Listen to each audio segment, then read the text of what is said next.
ఈసారి ఐపీఎల్ను రాజస్థాన్ రాయల్స్ ప్రస్తుతానికి 9వ స్థానంతో ముగించి ఉండొచ్చు, కానీ ఈసారి ఆర్ఆర్ సానుకూలతలైతే బాగానే ఉన్నాయి.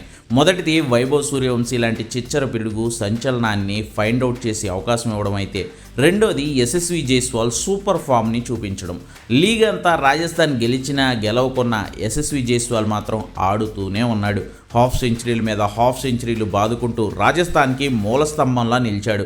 నిన్న చెన్నై మీద మ్యాచ్లో కూడా 19 బాల్స్లోనే 5 4లు 2 సిక్సర్లతో 36 పరుగులు చేసిన యశస్వి వైభవ్ సూర్యవంశీతో కలిసి ఆఖరి 7 మ్యాచ్ల్లో అయితే పరుగుల వరద పారించాడు.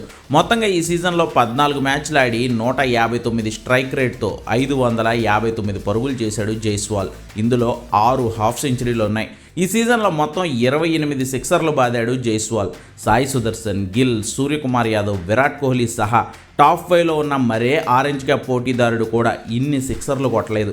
6 ఏళ్లుగా రాజస్థాన్కి ఆడుతూ ఈ ఏడాది లీగ్ కోసం 18 కోట్ల రూపాయలు యశస్వి జైస్వాల్ మీద పెట్టిన ఆర్ఆర్ నమ్మకాన్ని నిలబెడుతూ ఈ సీజన్లోనూ మంచి ప్రదర్శన చేశాడు జైస్వాల్. ప్రస్తుతం టేబుల్లో ఈ సీజన్లో అత్యధిక పరుగులు చేసిన ఆటగాళ్ల జాబితాలో 3వ స్థానంలో ఉన్న జైస్వాల్ తన వెనకనే ఉన్న సూర్యకుమార్, విరాట్ కోహ్లీ, జోస్ బట్లర్లను జైస్వాల్ దాటే ఛాన్స్ అయితే కనిపిస్తోంది. కానీ దాటినా ఈ సీజన్ను టాప్ 5 బ్యాటర్గానే ముగించే అవకాశాలు జైస్వాల్కే ఎక్కువగా కనిపిస్తున్నాయి.